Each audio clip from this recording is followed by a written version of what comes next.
Hablar en una hora de introducción al profetismo y del profeta Isaías es algo así como hablar de Velázquez, la pintura velazqueña, con una breve introducción a la historia de la pintura. Una misión imposible. Pero intentaré ofrecer una visión de conjunto de este tema. Empezamos por una introducción breve al profetismo, para que tengan una idea, el que no la tenga, de lo que es un profeta. Desde un punto de vista antropológico, el profeta forma parte de los mediadores, es decir, de las personas que establecen el contacto entre el mundo divino y el mundo de los hombres. Esto en cualquier religión, no me refiero a la religión de Israel. En este mundo de mediadores están, por ejemplo, los chamanes, adivinos, astrólogos, sacerdotes, profetas. La idea que tiene el hombre antiguo, igual que la nuestra, es que cualquier persona puede ponerse en contacto directo con la divinidad. Pero en ciertos ámbitos especializados hace falta ya un intermediario, un mediador. Por ejemplo, para ciertos ritos hace falta el sacerdote. Y cuando se trata de conocer el misterio del futuro, el sentido de la vida, la voluntad de los dioses sobre nuestro destino, entonces hace falta recurrir a un chamán, a un adivino, a un astrólogo, a un profeta, según cada cultura. El profeta en el Antiguo Oriente, que es el que interesa para la Biblia, tiene esta relación estricta con la adivinación y con el futuro. Generalmente, cuando se acude al profeta, es para consultarle algo de lo que va a ocurrir, o si lo que ha ocurrido tiene remedio, por ejemplo, si una enfermedad se puede curar, etc. La diferencia fundamental entre el profeta y el astrólogo, el adivino, etc., es que el profeta no recurre a medios técnicos. El sacerdote romano, cuando hace una predicción de si se puede ir a la batalla y ganarla, inspecciona las vísceras del animal o utiliza otros recursos. A veces se echaba aceite en un vaso con agua para ver la forma que iba adaptando el aceite, otras veces se examinaban las nubes, la forma de las nubes, el color, etc. El profeta nunca recurre a medios técnicos para saber lo que hay que decir, sino que ese siempre le viene por una inspiración. Por eso digo que es una persona inspirada. El término persona está elegido para abarcar a hombres y mujeres, porque en la cultura semítica no hay sacerdotisas, y sin embargo sí hay profetisas. Por eso es hombres y mujeres, están inspirados por la divinidad y que comunica mensajes breves. Eso es lo típico de los profetas del Antiguo Oriente. Y como insisto, son hombres y mujeres, no solamente, y eso también en Israel, no solamente hombres. Bien, una perspectiva geográfica rápida. Aquí tienen en este mapa, en orden numérico, la antigüedad de los textos, es decir, los más antiguos que se han encontrado están aquí en Egipto, aunque probablemente ninguno de esos textos es realmente un texto profético. A mí por lo menos no me convencen como textos proféticos, ¿no? Luego ya si pasamos a la zona de Mesopotamia, ahí tienen el segundo texto así más antiguo que se ha encontrado aquí, ha sido en la ciudad de Ur. Luego Amari, aquí es importantísima, ahí se han descubierto bastantes cartas con contenido profético. Luego bajamos a Isin, esto es la cuenca del Éufrates. De aquí pasamos ya, de Suyo más que al 5, perdón, esto ha sido un error mío, habría que pasar aquí a Biblos. En Biblos hay un texto también de contenido profético, o mejor dicho, hay un relato egipcio del sacerdote Ben-Amón, que va a Biblos y presencia un acto profético, o como un muchacho entra en trance, en éxtasis, delante del rey y le transmite un mensaje de la divinidad. O sea que no es un texto original de Biblos, sino un relato de un sacerdote egipcio que pasó por Biblos. Luego estaría aquí en Deir Allah, en Siria actual. También había un texto muy interesante, se descubrió hace relativamente poco. El protagonista es un tal profeta Balaam, que también aparece en la Biblia, en el libro de los Números. Ha sido un detalle muy interesante. Y esto que pongo en quinto lugar, que de suyo debería ser el séptimo, es Nínive, la capital última del imperio asirio, que es un tema que se está estudiando enormemente en los últimos años, sobre todo en Finlandia. Hay una escuela dedicada a estudiar los textos acádicos de la profecía ninivita. la profecía neoasiria. Bien, siguiendo con esto, hago dos advertencias. En primer lugar, el profetismo no es un fenómeno originario ni exclusivo de Israel. Esto va un poco en la línea de que en el siglo XIX y principios del XX se enfocaba el tema de una manera muy apologética. Se quería decir, no, la verdadera profecía es la profecía de Israel. Había falsos profetas. En Canaán los profetas griegos no tienen importancia ninguna, etc. Había una lucha como de decir, lo bíblico es lo bueno, lo demás es malo. Y sin embargo, hay que dejar claro que el profetismo no es un fenómeno originario ni exclusivo del pueblo de Israel. Pero el profetismo israelita alcanzó una grandeza sin parangón en el Antiguo Oriente. No se puede comparar la profecía de Mari con la del Antiguo Testamento. Se puede comparar, pero sabiendo que hay una diferencia abismal entre una y otra. Y la diferencia se da por los personajes. Nunca se encontrará ni en Mari, ni en Nínive, ni en otro sitio, gente de la categoría humana, intelectual, poética, etcétera, que tiene un Isaías, Jeremías, Ezequiel, Amós, Oseas, etcétera. Por el mensaje, que el mensaje bíblico es inmensamente más variado y más rico, y podríamos decir inmensamente más actual, que él puede ser una profecía de Mari o de Nínive. A mí me ha ocurrido explicar en Roma a alumnos de la India textos del profeta Amós, y cuando he terminado la clase me han dicho, mire padre, eso que usted ha contado de hace 28 siglos sigue ocurriendo en la India actualmente. Eso, sin embargo, si comento un texto de Nínive, de Mari o de Isim, pues no se ve para nada, ¿no? Y luego por el aspecto de la transmisión literaria, que ha dado lugar a la cuarta parte del Antiguo Testamento, son precisamente libros proféticos, un fenómeno complicado, largo de tratar. Hay que tener en cuenta que dentro de los profetas bíblicos hay variedad grande. No podemos decir, son profetas, todos son iguales, no. Hay profetas de fin de semana, por ejemplo, Abdías. Abdías un viernes por la tarde tiene allí su invectiva terrible contra los edomitas y ya no vuelve a hablar en la vida. En todo caso lo repitió alguna vez, pero se acabó. Y sin embargo, Isaías estuvo 40 años de actividad profética, Jeremías también un periodo muy largo.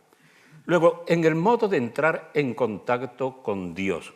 Esto sería para tratarlo largamente, pero quiero decir que hay algunos profetas que tienen una vivencia de Dios muy peculiar, muy íntima, muy personal, y otros entran, es como si entrasen en contacto con Dios en una discoteca, a través del trance de la danza, y no exagero, o sea que es cuando se dice, por ejemplo, que Saúl viene sobre él el espíritu, entra en trance frenético, se desnuda y queda tirado por el suelo, y se dice exactamente que entra en trance profético. Hay un abismo entre eso y la experiencia de Isaías o de Jeremías.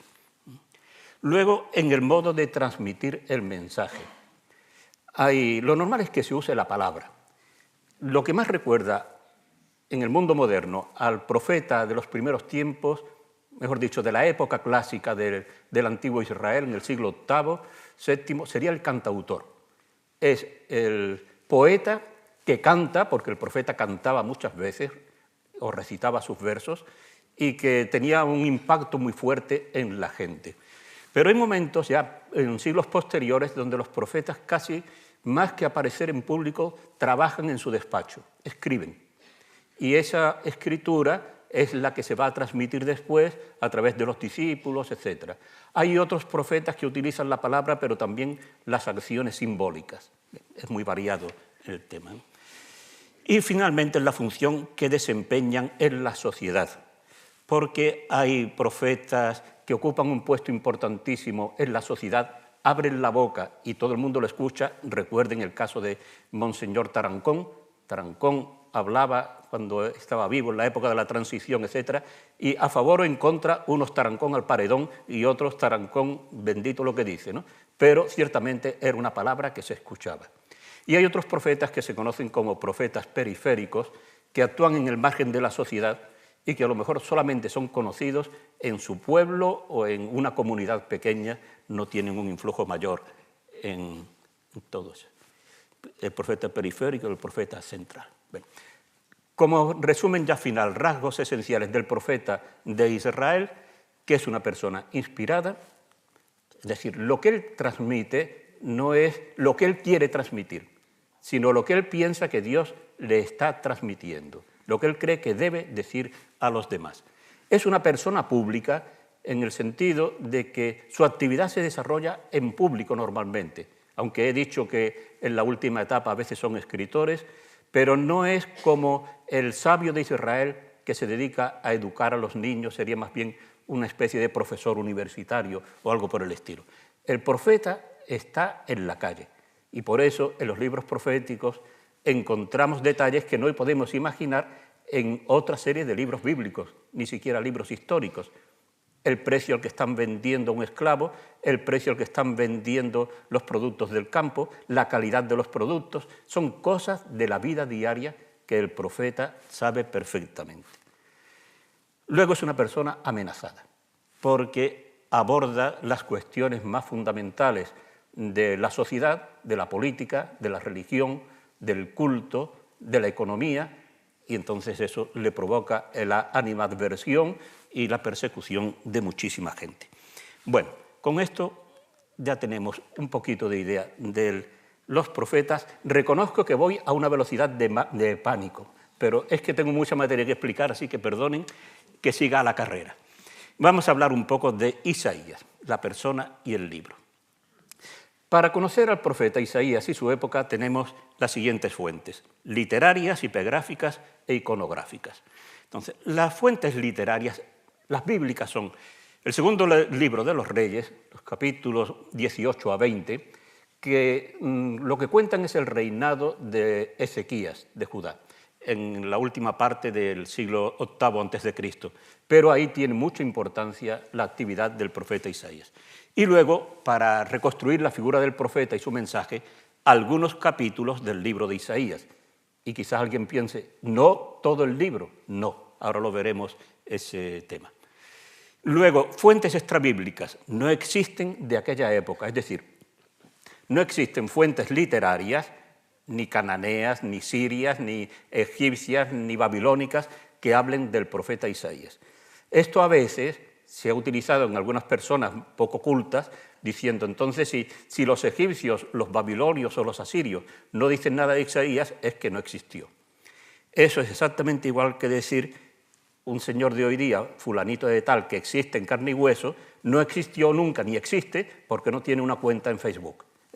El argumento es realmente absurdo. O sea que no hace falta estar en las fuentes extrabíblicas para haber existido. En cuanto al libro de Isaías, y aclaro por qué no todo sirve, en los libros bíblicos no hay derecho de propiedad intelectual. Es decir, que cada cual puede hacer lo que quiera con esos libros. Digo, cada cual no. Los escribas, que eran grupos especializados, y entonces los escribas podían añadir, podían comentar. Y entonces lo que era originariamente el mensaje de Isaías se ha ido enriqueciendo durante siglos. Por consiguiente, no todo sirve para reconstruir la vida y la época de Isaías.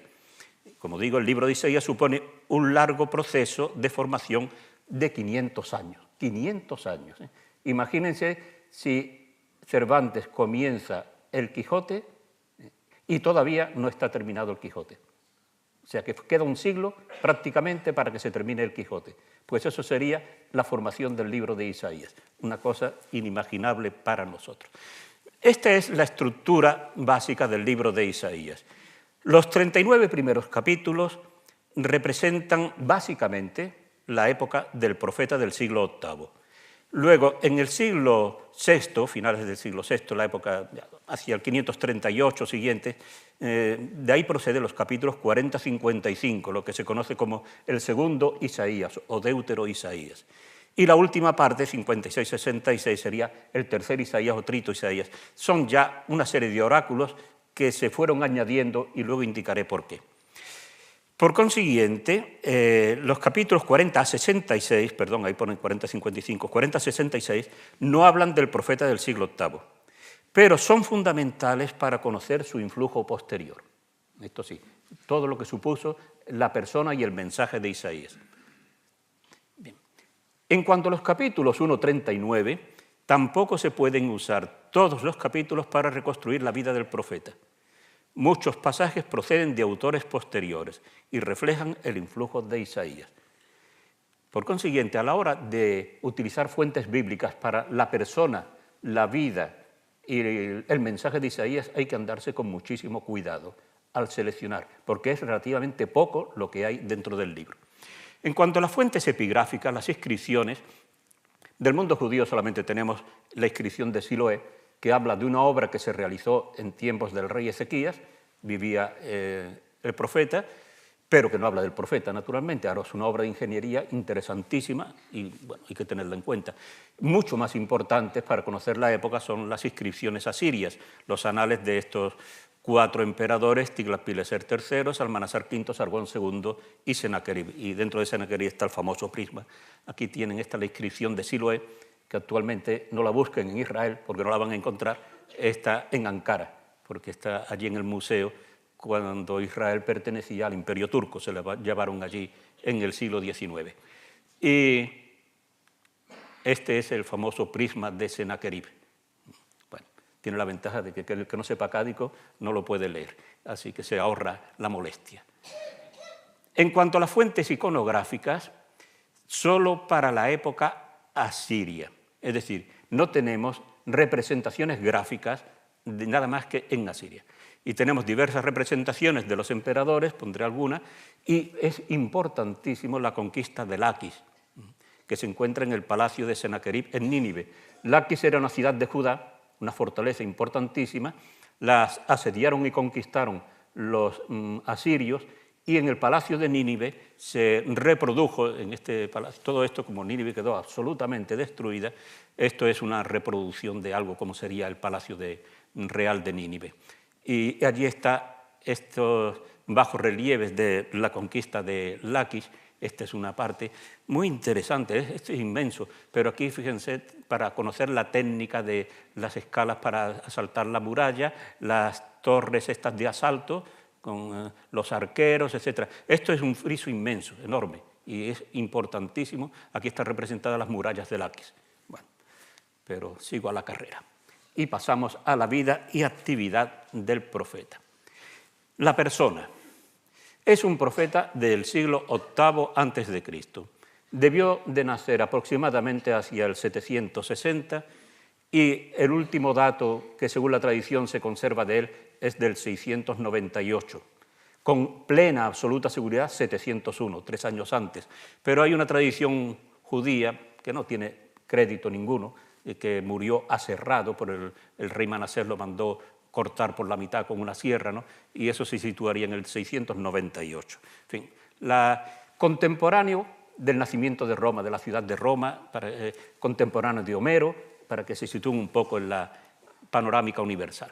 Es originario de Jerusalén, no se dice en ningún sitio, pero parece una cosa bastante clara. Casado y con 2 hijos, no dice el nombre de su mujer, pero sí dice los nombres que le puso a sus hijos, que espero que se lo perdonasen, porque el primero es Shear Yashub, no vuelve a aparecer en la Biblia, significa un resto volverá. Y el segundo, peor todavía, es Mahershal al-Hasbaz, que significa pronto al saqueo, rápido al botín.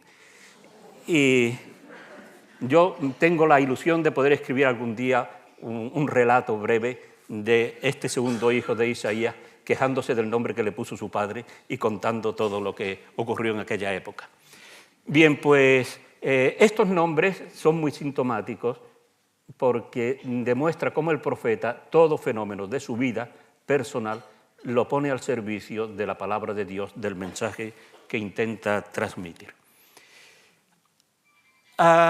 Isaías, como jerosolimitano, vive en 2 tradiciones que son esenciales para él.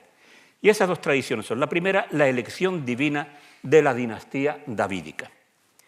Y la segunda es la elección divina de la ciudad.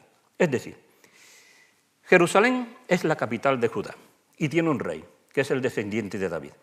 Eso, según Isaías, según la tradición que él recibe, no se puede enfocar de un punto de vista puramente humano y político.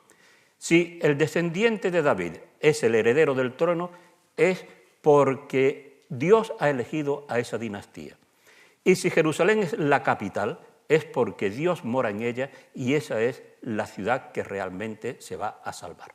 Luego verán lo importante que es para Isaías esta doble tradición a la hora de adoptar una postura política concreta.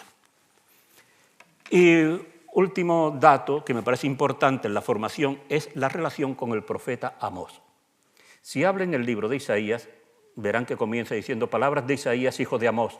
No tiene nada que ver con este profeta Amós. El profeta Amós es contemporáneo, es judío, pero no es el padre del profeta. En hebreo se escriben de manera distinta los nombres. Luego haré alusión a este influjo. El año 734-739, lo cita, lo fecha exactamente, dice el año de la muerte del rey Ocías, aunque es una fecha un poco discutida, pues es cuando tiene la vocación. Y la vocación para él van a suponer 4 grandes experiencias. Él cuenta que vio en el templo al Señor en un trono alto y excelso y que el borde de su manto llenaba el templo. Y esto es ya la primera experiencia. Es la santidad de Dios entendido como la grandeza de Dios. Frente a la mentalidad que tienen muchos israelitas, muchos judíos, Dios habita en el templo, Isaías dice, el borde, la orla del manto del Señor llena el templo. Está inmensamente por encima del templo. Además presenta a los serafines, a 6 serafines, que están cubriéndose el rostro y volando y cantando el santo, santo, santo, el Señor Dios de los ejércitos. Los serafines se utilizaban en el culto popular egipcio para proteger a los dioses. Y hay unas representaciones muy famosas de un serafín por encima del buey Apis protegiéndolo de divinidades malignas, etc. Isaías recoge ese tema popular egipcio, pero lo transforma. Los serafines no tienen que proteger a Yahvé, sino que ante él se cubren el rostro y cantan su gloria, su santidad. Esa es la primera experiencia. En contraste con la santidad de Dios, Isaías se siente como un hombre de labios impuros que vive en medio de un pueblo de labios impuros. Es decir, un hombre y un pueblo está invadido por el pecado. Y esa es una experiencia muy fuerte que la va a tener durante toda su vida. Entonces ese pecado necesita una purificación. Y efectivamente cuando Isaías en el relato de la vocación dice que se siente como un hombre de labios impuros, viene un serafín con un ascua encendida y le purifica los labios. Esa purificación que recibe el profeta la va a necesitar también el pueblo, para que así tenga lugar la salvación. Si no hay purificación, no hay salvación. Luego lo explicaré esto con otra metáfora. Y pasamos ya entonces a la actividad del profeta Isaías, que se puede dividir en 4 etapas, según los 3 reyes que convivieron con él, Jotán, Acaz y Ezequías. Lo que ocurre es que en Ezequías podemos distinguir una época menor de edad y otra época de mayor de edad.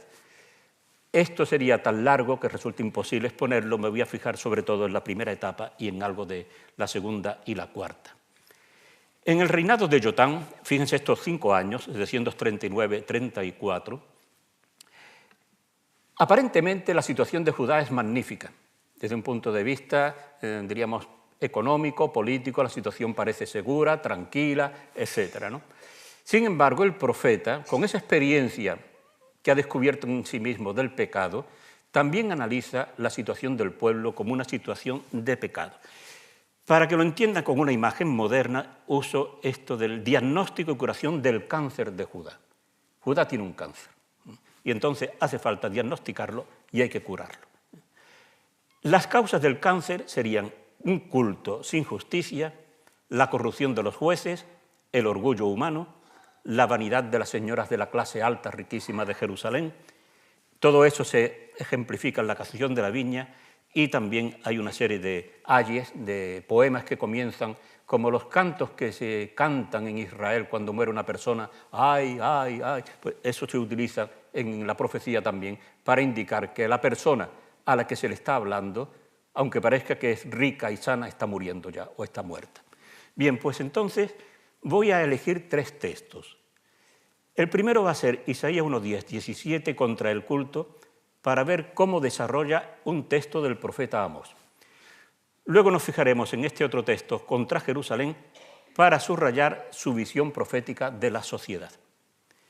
Y por último, contra el orgullo humano, para hacer un comentario no con palabras, sino con imágenes. Bien, entonces, este oráculo primero contra el culto se inspira en Amós 5, 21, 24. Y el texto que van a ver ahora es el de Amós. Detesto, habla Dios a través del profeta. Detesto y rehúso vuestras fiestas. No me aplacan vuestras reuniones litúrgicas. Por muchos holocaustos y ofrendas que me traigáis, no los aceptaré ni miraré vuestras víctimas cebadas. Retirad de mi presencia el barullo de los cantos. No quiero oír la música de la cítara. Entonces, imagínense ustedes a la gente, al israelita del siglo VIII, contemporáneo de Amós, que piensa, está completamente convencido de que a Dios lo que le gusta es que haya días de fiesta para que la gente celebre reuniones litúrgicas. Y lo que quiere es que cuando vayan al templo ofrezcan holocaustos, víctimas cebadas. El holocausto era la víctima, una vaca, un ternero, un buey, lo que fuese, que se quemaba por completo en honor a la divinidad. Las ofrendas eran generalmente de tipo vegetal. Era la idea de la comida, de la carne y la verdura, ¿no? Las víctimas cebadas se consideraban algo maravilloso. Y luego los cantos, la música. Y el israelita dice, bueno, vamos a ver, si Dios no quiere fiestas, no quiere reuniones litúrgicas, no quiere holocausto y ofrendas, no quiere misas, no quiere rosario, no quiere bendiciones, ¿qué es lo que quiere Dios?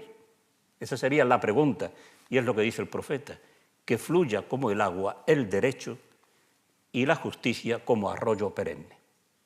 Este es el mensaje de Amós sobre el tema este del culto y justicia. Entonces, este tema lo recoge Isaías en el capítulo 10-17. Y fíjense lo que va a hacer. Critica sacrificios y holocaustos, ofrendas e incienso, novilunios, sábados, asambleas, solemnidades y fiestas, oraciones y plegarias. Es decir, lo que tienen en rojo es lo que añade. Y podría haber puesto también la palabra sacrificios, obra de holocausto, pero la diferencia entre el sacrificio y el holocausto es que el holocausto se consume por completo en honor a Dios, mientras que el sacrificio se comparte con el sacerdote, Dios y el oferente. Bien, pero todo lo que tienen en rojo, incienso, novilunios, sábados, asambleas, oraciones y plegarias, lo añade Isaías a la lista de Amós. Y por otra parte, lo que pretende es favorecer a los más débiles. No habla simplemente de derecho y justicia, sino, como verán ahora, de los más débiles. Fíjense el texto de Isaías. ¿Qué me importa el número de vuestros sacrificios?, dice el Señor. Estoy harto de holocaustos de carneros, de grasa de cebones. La sangre de novillos, corderos y machos cabríos no me agrada. Cuando entráis a visitarme y pisáis mis atrios, ¿quién exige algo de vuestras manos? No me traigáis más dones vacíos, más incienso execrable. Fíjense lo que he puesto en rojo. ¿Qué me importa? Estoy harto, no me agrada. ¿Quién exige algo? Es una cosa demoledora. Se comprende que a los sacerdotes les fastidiase mucho el mensaje de los profetas, porque en cierto modo el negocio se lo fastidiaba bastante, ¿no? Bien. Entonces, lo que critica, aparte de fiestas y plegarias, novilunios, sábados, asambleas, y termina con esta frase, que es capital: no aguanto festividad e iniquidad. Dios lo que no tolera es que se esté compaginando la fiesta religiosa con la iniquidad pública, la injusticia. Entonces empieza a pedir o a explicar: vuestras solemnidades y fiestas las detesto, se me han vuelto una carga que no soporto más. Cuando extendéis las manos, el gesto este típico de la oración de extender la mano, como el pobre que extiende la mano pidiendo una limosna, pues también el israelita extiende las manos pidiendo a Dios su limosna, ¿no? Cuando extendéis las manos, cierro los ojos. Aunque multipliquéis las plegarias, no os escucharé. Y el motivo, vuestras manos están llenas de sangre. Cuando extendéis las manos, yo veo unas manos llenas de sangre. Entonces, ¿qué pide el profeta? Lavaos, purificaos, apartad de mi vista vuestras malas acciones, cesad de obrar mal. Y aquí empieza ya lo positivo. Lo primero es una lista negativa. Aprended a obrar bien, buscad el derecho, enderezad al oprimido, defended al huérfano, proteged a la viuda. Estos tres términos, oprimidos, huérfanos y viudas, que propiamente la lista típica del Antiguo Oriente era huérfanos, viudas y emigrantes. Eran los tres seres más débiles de la sociedad. Una sociedad totalmente patriarcal. Cuando moría el marido, la viuda, el huérfano, quedaban totalmente desamparados. El emigrante que venía de fuera no tenía una tierra, no tenía unos derechos y era una persona muy oprimida. Pero aquí Isaías en la lista cambia al emigrante por el oprimido, sea el oprimido que fuese. Bien. Esto fíjense cómo ha desarrollado el tema de Amós, ampliándolo y con una fuerza realmente tremenda.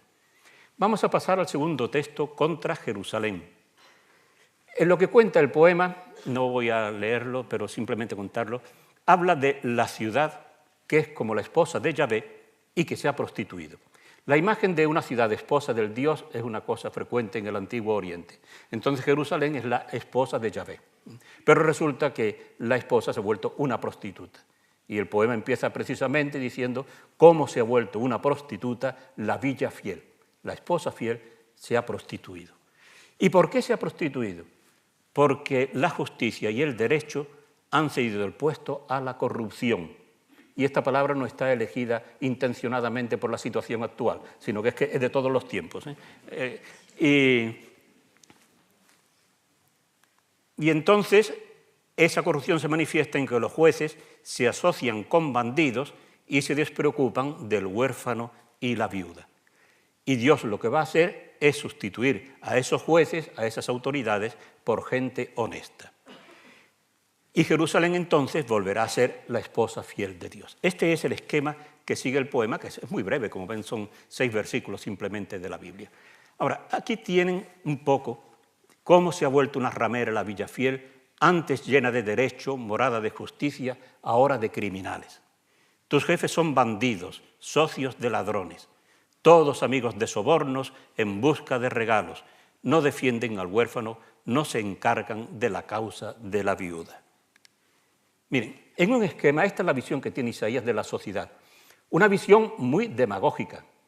Los profetas no tienen miedo a la demagogia, porque fíjense es esto, aquí tenemos, por una parte, los huérfanos y viudas.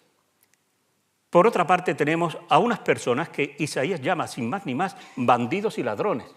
O sea, los califica de bandidos y ladrones. Y encima están los jueces, las autoridades. Las autoridades tienen como misión proteger al huérfano y a la viuda de estos bandidos y ladrones. ¿Y qué es lo que hacen los jueces? Se conchaban con bandidos y ladrones para explotar a huérfanos y viudas. Hace 28 siglos. O sea que, pero podríamos leer textos egipcios del tercer milenio y decían ya también lo mismo. Y pasamos ya al tercer texto de la primera época, este que quiero comentar a base de imágenes, porque siempre se comentan los textos bíblicos con palabras y a veces es la peor manera de interpretar un texto que es totalmente imaginativo. Lo que viene a decir este poema, que sí es largo, es que el pueblo acumula adivinos, tesoros, pertrechos de guerra, ídolos, pero su orgullo será humillado. El Señor se alzará contra todo lo empinado y engreído, montes y colinas, torres y murallas, naves de Tarsis y navíos opulentos. Dejad de confiar en el hombre. Esto es el esquema del poema. Y ahora lo que voy a hacer es leerlo con imágenes.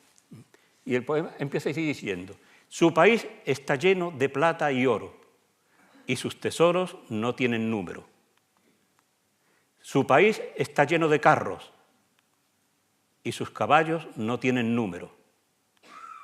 Su país está lleno de ídolos, y se postran ante las obras de sus manos. Los ojos orgullosos serán humillados, será doblegada la arrogancia humana. Solo el Señor será ensalzado aquel día.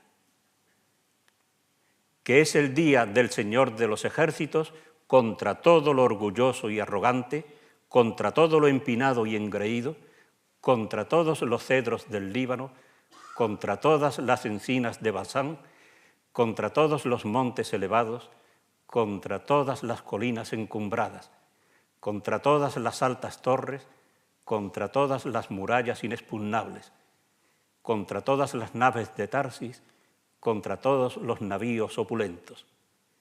será doblegado el orgullo del mortal, será humillada la arrogancia del hombre. Solo el Señor será ensalzado aquel día. Dejad de confiar en el hombre que tiene el respiro en la nariz. ¿Qué vale?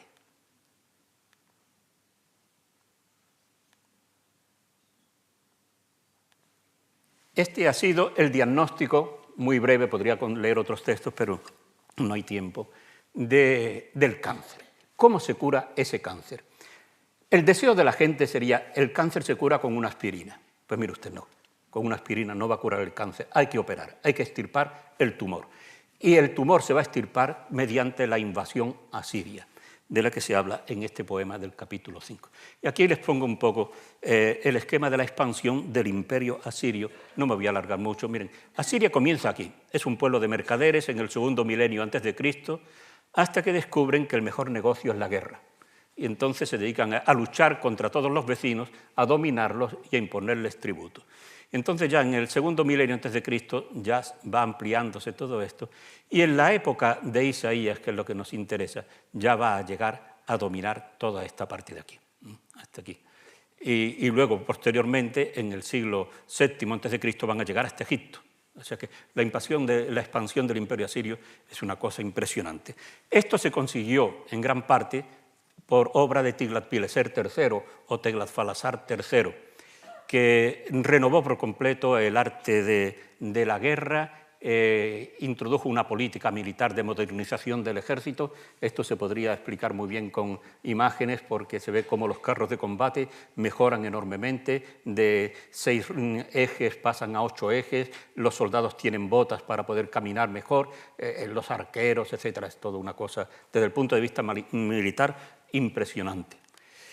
Pero luego está la política exterior, que tiene estos pasos fundamentales. Lo primero que hacen es someter a vasallaje a los pueblos que ellos quieren.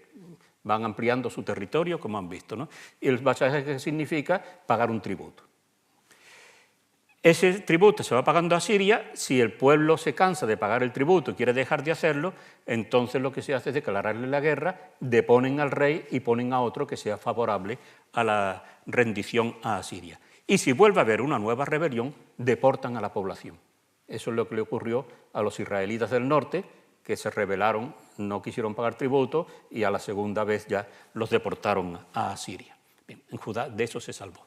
Aquí tienen de la representación de Nínive, de la suerte de los vencidos. Y con esto pasamos a la segunda etapa de la vida de Isaías, durante el reinado del rey Acaz, 734 a 27. Aunque aquí lo que nos interesa es esto. Es la coalición de Siria y Efraín contra Judá. Generalmente se habla de la guerra siro-efraimita, es un término absolutamente equívoco, engañoso, porque no es una guerra de Siria contra Efraín, sino una coalición de Siria y Efraín contra Judá. El motivo de esta guerra es que Siria y Efraín, Israel, buscan aliados para enfrentarse a los asirios, y Judá se opone. Bien, aquí tienen, en este mapa lo pueden ver muy bien. Como todos estos pueblos son pequeños y Asiria representa un poder enorme, la idea es coaligar a Siria, Efraín o Israel, Judá, los filisteos de Asdod, Ascalón, etc., ¿no? E incluso se podrían unir más pueblos en una gran coalición contra Asiria. Entonces la propuesta de Siria y Efraín a Judá es que se una a la coalición. El rey de Judá, Acaz, no quiere, y entonces le declaran la guerra con idea de deponer al rey judío, descendiente de David, e introducir a uno que le llaman en la Biblia el hijo de Tabeel, no se sabe más datos de él, para que ya forme parte de la coalición y poder declararle la guerra a Asiria. Bueno, esto es lo que he contado, los planes que tienen, y entonces la actitud del rey Acaz en este momento es reforzar las medidas defensivas de Jerusalén, cuando ve que vienen los dos reyes contra él, y pedir ayuda a Asiria. Pero la postura del rey Acaz es medidas defensivas y ayuda de Asiria. ¿Y la actitud del profeta Isaías cuál es? Se basa en las dos grandes tradiciones que veíamos antes: elección divina de la dinastía davídica y elección divina de Jerusalén. Por consiguiente, el pueblo y el rey, menos todavía, no deben temer nada. porque estará Dios dispuesto a salvarlo, dispuesto a ayudarlo.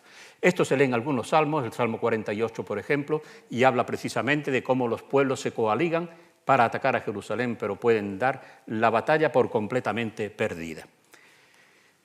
Y por consiguiente, basándose en ese presupuesto de que Jerusalén y la dinastía davídica tienen la ayuda de Dios, lo que exige es vigilancia y calma, fe en la salvación, pero de ninguna manera quiere que eso se convierta en una guerra, y lo que ofrece para garantía es el famoso signo del Emmanuel. El texto este es: mirad, le dice al rey, pide una señal al Señor tu Dios en lo alto del cielo, en lo profundo de la tierra, lo que quieras. El rey dice, no, yo no quiero pedir ninguna señal, no quiero tentar al Señor. Lo que pasa es que ya había pedido la ayuda de Asiria, y entonces no quería otra ayuda distinta. Y entonces el profeta le dice, pues mira, la muchacha está encinta y dará a luz un hijo, y le pondrá por nombre Emmanuel, porque antes que aprenda el niño a rechazar el mal y escoger el bien, quedará abandonada la tierra de los dos reyes que te hacen temer. O sea que el nacimiento de este niño va a ser la garantía de que el pueblo de Judá se va a ver libre y tú te vas a ver libre de este ataque. Ya pueden imaginar que aunque este texto actualmente los cristianos lo aplicamos a Jesús, pero no tiene sentido ninguno en boca de Isaías, porque la cuestión es una cuestión urgente, de ver si se salva o no se salva la ciudad, ¿no? Y por consiguiente no se le puede decir, mira, no te preocupes, que dentro de 8 siglos va a nacer el niño Jesús. Eso no explicaría nada, ¿no? La joven que está embarazada se discute si es la esposa del rey, probablemente es la esposa del rey, otro dice la esposa del profeta, pero bueno, este texto tan famoso después ya, con toda justicia, se aplicará a Jesús, pero en su origen habla de un personaje de aquella época. ¿Qué ocurre voy a la carrera, en ese momento? Después de intentar convencer al rey sin conseguir nada, intenta convencer al pueblo y tampoco consigue absolutamente nada. El pueblo no se fía de que no me venga usted en momentos de crisis militar y política terrible, no me venga usted diciendo que cante un himno de Sión, que cante un salmo. Con eso no se resuelven los problemas, ¿no? Y entonces tiene este texto. Dice, ya que ese pueblo ha despreciado el agua de Siloé que corre mansa, ¿sabe? El agua de Siloé que corre mansa es el símbolo de la ayuda de Dios, la fuente de Siloé. Sabed que el Señor hará que lo sumerjan las aguas del Éufrates, torrenciales e impetuosas. Y aquí ha venido un escriba posterior y dice, esto no lo va a entender la gente, y añade que las aguas del Éufrates son el rey de Asiria con todo su ejército, para que quede claro, ¿no? Y entonces este río inmenso rebosa las orillas, desborda las riberas, invaden Judá, lo inundan, crecen y alcanzan hasta el cuello. Esto es básicamente el mensaje de la segunda etapa. Y doy un salto gigantesco hasta la última etapa, la cuarta de Ezequías, porque aunque ahí ponga 714-698, prácticamente me voy a centrar en la crisis del 705-701, que coincide mucho con lo que hemos visto. En aquel momento sube al trono, en el 705, al trono de Asiria, Senaquerib. Aquí lo tienen en su trono. Bien, cuando moría un emperador en el Antiguo Oriente, siempre los pueblos sometidos pensaban que había llegado el momento de la liberación. Generalmente se equivocaban y no se liberaban de nada. Pero el rey Ezequías, confiando en la ayuda de Dios, con una idea que iba mucho más allá de Isaías, decidió rebelarse contra Asiria. Isaías lo que pedía era vigilancia y calma, no pedía otra cosa, vigilancia y calma. Ezequías va a ir a la rebelión. Y entonces va a la rebelión no confiando en el Señor, simplemente, como he dicho, eso sí, pero sobre todo confiando en Egipto. Eso es como cuando los húngaros en 1956 se rebelaron contra la Unión Soviética pensando que los americanos le iban a ayudar. Una cosa, y después se quedaron allí empantanados, ¿no? Pues un poco así es lo que ocurrió en este momento. Entonces, lo que hace el rey Ezequías, envía embajada a Egipto en busca de ayuda y refuerza las murallas de Jerusalén. Aquí tienen un poco cómo Jerusalén fue creciendo. Esta era la Jerusalén del tiempo de David, esto de aquí, esta parte pequeñita. Luego Salomón amplió con el templo, En tiempos de Ezequías fue creciendo todo esto.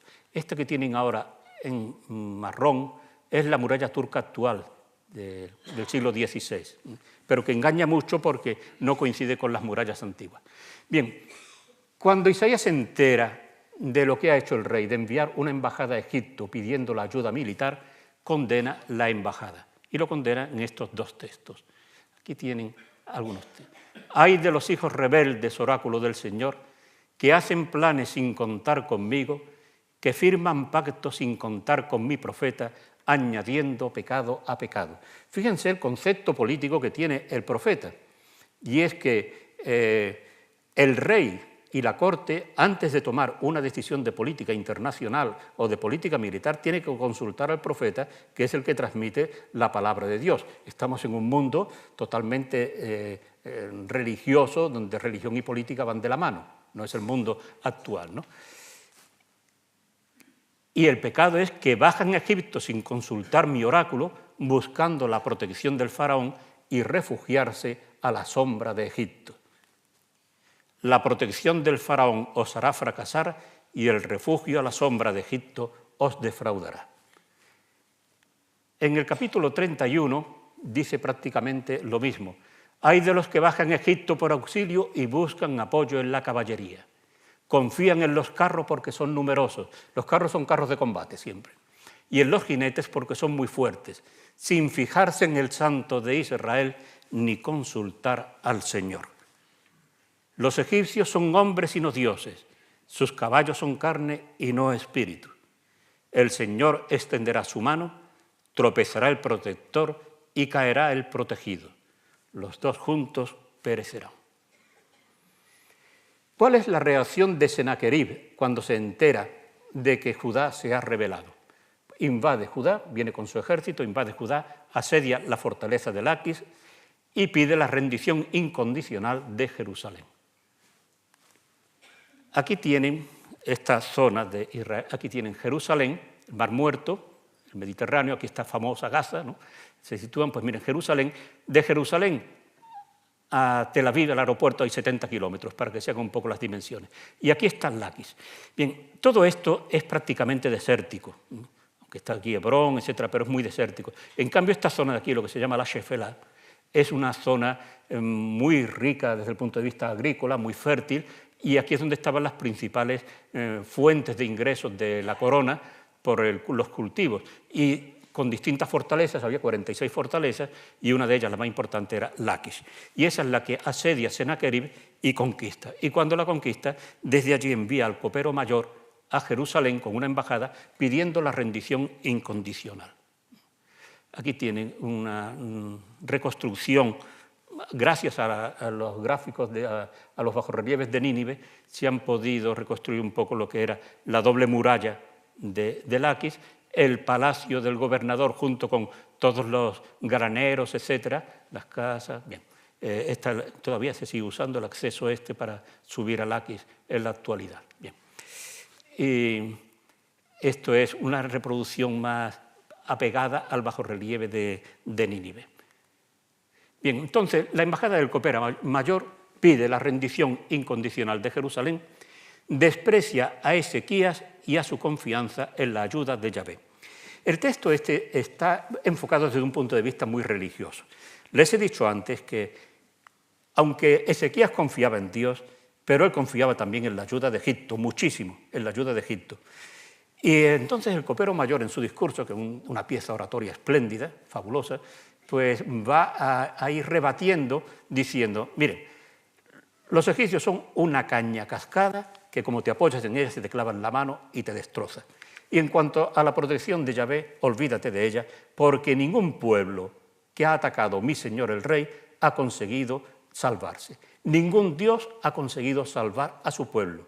Por consiguiente, no esperes que Yahvé te va a salvar a ti. Y con ese mensaje llega a la muralla, el episodio es magnífico, llega a la muralla y comienza a hablar en hebreo. Y lo escucha toda la gente.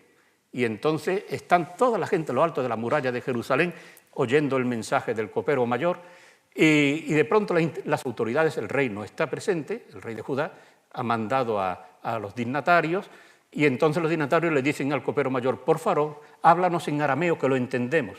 El arameo era la lengua internacional de los tratados, etc. Dice, nosotros sabemos arameo, háblanos en arameo, no hables en hebreo para que esta gente así no se entere. Y el otro dice que de ninguna manera, que él habla en hebreo para que se enteren los que van a padecer las consecuencias de la rebelión. Bien, ¿cuál es la reacción de Isaías cuando oye este discurso del copero mayor? Pues básicamente hace estas dos cosas. Condena el orgullo de Asiria y anuncia la salvación de Jerusalén. Ahí tienen los textos que naturalmente no va a haber tiempo de leerlos, pero por ejemplo contra Asiria, es un poema espléndido. Ay Asiria, vara de mi ira, bastón de mi furor. Contra una nación impía lo despaché, lo mandé contra el pueblo de mi cólera, para que entrase a saco y lo despojase y lo hollase como barro de la calle. El pueblo impío es Judá, que se ha rebelado, y entonces Dios envía a Asiria como una vara, como un bastón para castigar. Pero él, el rey de Asiria, no pensaba así, no eran esos sus cálculos, su propósito era aniquilar, exterminar no pocas naciones. Es interesantísimo el punto de vista de Isaías, es una versión muy providencialista de la historia.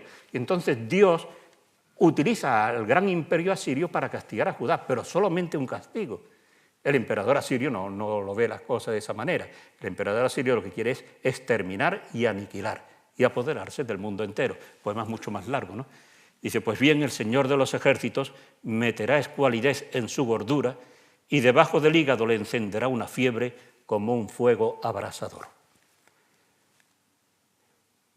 En otro texto, anunciando la salvación de Jerusalén, dice, pues bien, así dice el Señor acerca del rey de Asiria, no entrará en esta ciudad, no disparará contra ella su flecha, no se acercará con un escudo, ni levantará contra ella un talud.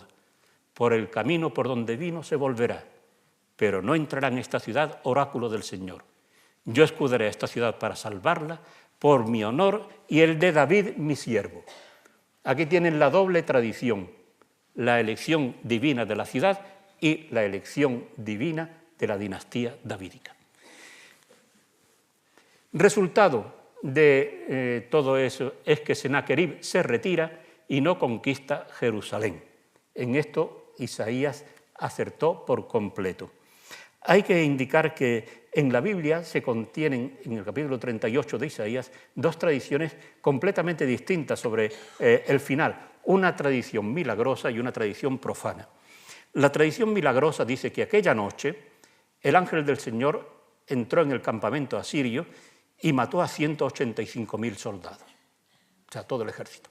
Inmediatamente el versículo siguiente dice, al día siguiente Sennacherib levantó el campamento y se volvió a Asiria.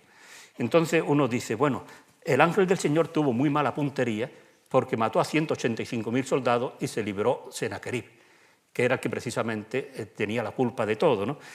Y el problema es que son dos tradiciones distintas. Una es totalmente milagrosa, sin base histórica, de la muerte de todo el ejército de Sennacherib, que algunos quieren relacionar con una noticia de Heródoto de una peste que hubo en el ejército, pero bueno.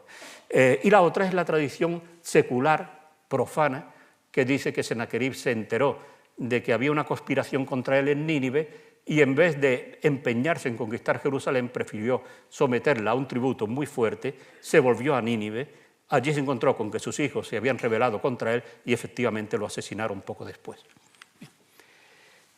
Ahora, aunque Sennacherib se retira, Judá pierde 46 fortalezas y debe pagar un tributo fortísimo.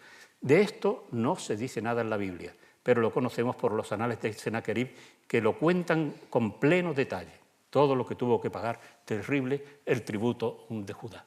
¿Y cómo termina Isaías con esto? Pues con una decepción inmensa. ¿Y por qué? Fíjense, imaginen Jerusalén asediada por el ejército y de pronto ver que ese ejército levanta el campamento y se retira. La gente primero se sorprende, luego se admira, cada vez se une más gente en la muralla y están viendo y aplaudiendo y contentísimos de ver la retirada del ejército. Y entonces Isaías dice esto: ¿qué te pasa que te subes en masa a la azotea, llena de ruido, urbe estridente, ciudad divertida. Tus caídos no han caído a espada, no han muerto en combate. Todos tus jefes desertaron en bloque. Sin un disparo de arco cayeron prisioneros. Todas sus tropas fueron copadas cuando se alejaban huyendo. El Señor de los ejércitos os invitaba aquel día a llanto y a luto, a raparos la cabeza y a ceñir sayal. Pero vosotros, fiesta y alegría, a matar vacas, a degollar corderos, a comer carne, a beber vino, a comer y a beber, que mañana moriremos. Si les suena esta frase, que ya saben de dónde viene, del libro de Isaías, a comer y a beber, que mañana moriremos. Y claro, esto a Jeremías, a Isaías, que lo que quería era la conversión del pueblo, el cambio radical, pues lo decepciona por completo. Entonces, se discute mucho cuál es el mensaje final de Isaías, mensaje históricamente, cómo termina su vida. Y hay dos visiones muy distintas entre los comentaristas. Está la visión pesimista, que lo ve todo reflejado en ruina y desolación. Sería este texto de 1.4.9. Y está la visión optimista, que dice que a pesar de todo, Isaías mantuvo al final de su vida la esperanza y que la vio reflejada en estos dos textos, uno sobre la paz mundial y el otro sobre el rey justo y la vuelta al paraíso. El problema es que ninguno de estos tres textos consta con plena seguridad que sean de Isaías. O sea que ciertamente el de la paz mundial se encuentra también en el libro de Miqueas. Quizás fuese un poema litúrgico que introdujeron en los dos libros. El del rey justo y la vuelta al paraíso, eso ciertamente es de la época del exilio, no cabe duda, me parece, ¿no? Bien, el pesimista, que en todo caso tendría bastante más garantía, sería este del capítulo 1. ¿Dónde seguiros hiriendo sin acumuléis delitos? La cabeza es una llaga, el corazón está agotado, de la planta del pie a la cabeza no queda parte ilesa. Llagas, cardenales, heridas recientes, no exprimidas ni vendadas ni aliviadas con ungüento. Es Judá como un cuerpo malherido, moribundo. Vuestra tierra devastada, ahora pasa de la metáfora a la realidad. Vuestra tierra devastada, vuestras ciudades incendiadas, vuestros campos ante vosotros los devoran extranjeros. Y Sion, la capital, ha quedado como cabaña de viñedo, como choza de melonar, como ciudad sitiada. Y ahí termina diciendo el profeta, y si que seguimos con vida, es gracias a que el Señor de los ejércitos nos ha dejado un resto. Bien. Termino con una breve referencia al debate sobre la persona de Isaías. Pero me van a perdonar, no voy a hablar de esto porque no tengo tiempo, no quiero alargarme. Hay distintas interpretaciones, esto es tremendo, pero lo mismo que hay infinitas interpretaciones del Quijote, hay también muchas interpretaciones, si es un profeta de condena y salvación, si es un profeta que exhorta a la conversión, de condena inevitable, cortesano, todas las hipótesis se pueden. Pero quiero decir dos palabras a propósito del misterio del libro. Cuando uno recoge los textos originales del profeta del siglo VIII, se admira de que son relativamente pocos. Y el libro de Isaías tiene 66 capítulos, aunque sean capítulos breves de 1 página o 2 páginas al máximo, pero es mucha materia, ¿no? Y dice, ¿cómo es posible que unos textos relativamente escasos hayan dado lugar a un texto tan complejo, tan amplio como es el libro de Isaías? Bien, yo diría que el mensaje de Isaías, del profeta del siglo VIII, es como un imán que ha atraído temas teológicos y 3 leitmotiv. Uso un término wagneriano que a un judío le revolvería el estómago, pero que es lo que a mí más me evoca el fenómeno del libro de Isaías. Entonces, como temas teológicos, lo que en siglos posteriores se fue reflexionando a propósito de la salvación, de culto y justicia, de la alegría, etcétera, poemas de estos que eran realmente maravillosos, esos se fueron incorporando porque tenían una teología, una expresión, algo que recordaba en el fondo, empalmaba con el profeta Isaías. Pero sobre todo, esto que llamo los 3 leitmotiv. Que conozca la ópera wagneriana sabe que Wagner utiliza estos temas conductores, estos temas guías, que los enuncia en la obertura y luego van saliendo en distintos momentos. Cuando uno lee el libro de Isaías, le parece que está escuchando una ópera de Wagner. En ese sentido, el tema este de Jerusalén, de los extranjeros y del rey salvador futuro. Quizás el mejor desarrollado, sin duda, es el de Jerusalén. Se podría hacer un estudio precioso sobre la historia de Jerusalén a través de los poemas del libro de Isaías, empezando por la ruina y desolación del 701 en el capítulo primero, luego pasa a una etapa, un flashback, vuelve atrás a la época de esplendor y corrupción, la amenaza en el 734, amenaza y salvación en el 701, cuando la ciudad es destruida, los hijos van al destierro y entonces Jerusalén es una viuda y sin hijos, pero luego se convierte en madre fecunda porque vuelven los hijos del destierro y al final termina como una ciudad gloriosa. Todo eso es desde el capítulo primero hasta el 66 y el tema va saliendo, modificándose a lo largo de todos ellos. El segundo tema es el de los extranjeros. Los extranjeros aparecen con gran importancia en el capítulo 2, en la peregrinación de todos los pueblos a Jerusalén para escuchar la palabra de Dios y terminar ya de guerras, para convertir las espadas en arados y las lanzas en podaderas. Ese poema precioso, ¿no? Bien, pues están buscando a Dios en Jerusalén, luego son instrumentos del castigo divino, pero a su vez van a ser juzgados por Dios, contribuirán al esplendor de Jerusalén, vendrán a servir al Señor.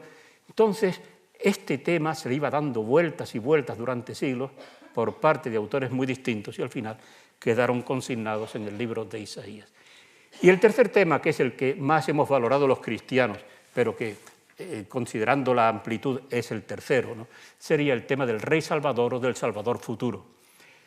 Todo empieza con esa figura del Emmanuel, que he dicho que es un personaje, un niño que nace en época de Isaías, pero que inmediatamente ya en los textos que siguen aparece como una figura sensacional, un Salvador fuera de lo habitual. Y ese es el rey que trae la paz en el poema del capítulo 9, el que se lee en la noche de Navidad, un texto precioso. Luego es el rey que implanta la justicia y la paz en el capítulo 11 y es el rey que se manifiesta en su esplendor en el capítulo 32. Lo curioso es que a partir del capítulo 40 esa figura del rey desaparece. Estamos ya en la época del destierro y no se alientan ahí esperanzas de tipo monárquico. En cambio, va a tener una importancia enorme esta figura del siervo de Dios. En lo que he dicho que son el segundo y tercer Isaías, ahí aparecen una serie de cantos de un servidor de Dios, un siervo de Dios, que salva al pueblo a través del sufrimiento y de la muerte.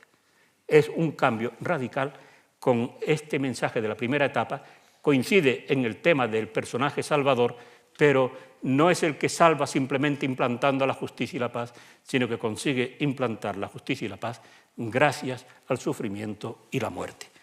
Me comprometí a terminar en 1 hora y me parece que cumplo mi palabra, aunque queda mucho que decir.